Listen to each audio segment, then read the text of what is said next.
Now, it's preferable when we're factoring polynomials that the first term in the parenthesis is positive. So at times, we're going to need to learn how to factor out a negative coefficient. So when it looks like on this one, this will become my first term. I want that first term, what's left in the parenthesis, to be positive. So let's figure out what our greatest common factors are. Greatest common factors are a 6, a squared, and a b.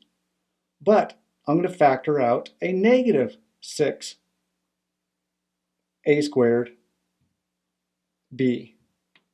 We understand that 6a squared b is my greatest common factor.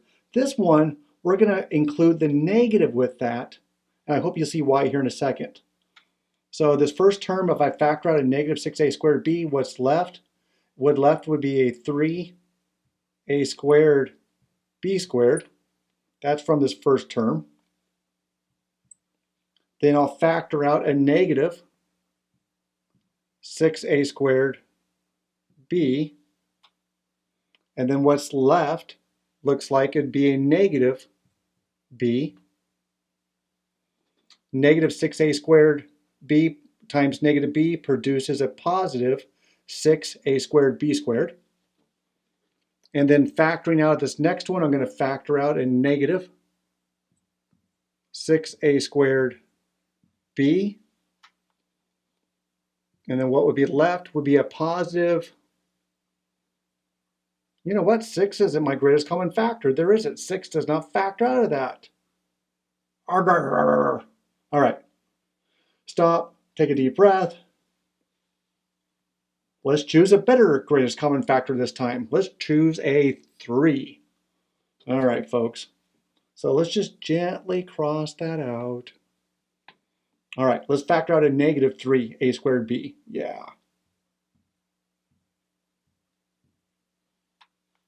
And then what would be left on that first term would be a 3 times a 6 a squared b squared.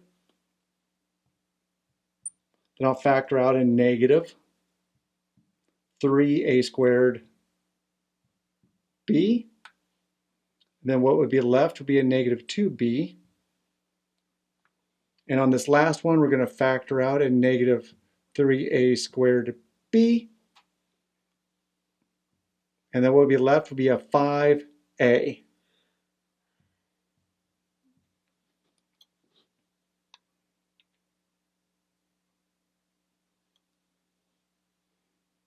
All right, and that's a plus this last term over there. All right, so let's factor out a negative 3a squared b from each of those. And then what's left in the parentheses is a 6a squared b squared. Notice that it's positive. That was the whole reason that we're learning this, is I want this term, it's preferable to have that term being positive, plus a negative 2b, plus a 5a. And there I factored it out completely. I'm going to check a little bit just to make sure by multiplying or using a distributive property. Multiply the first term to each other. That gives me a negative 18a to the 4th b cubed. Check. Multiply second term, gives me a positive 6a squared b squared. Check.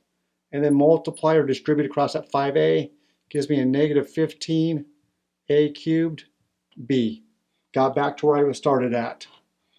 All right. You can see there's a couple places that can trip you up if you're just not careful. So slow down the first couple of times as you're working through these, as you get a handle of factoring out a negative coefficient.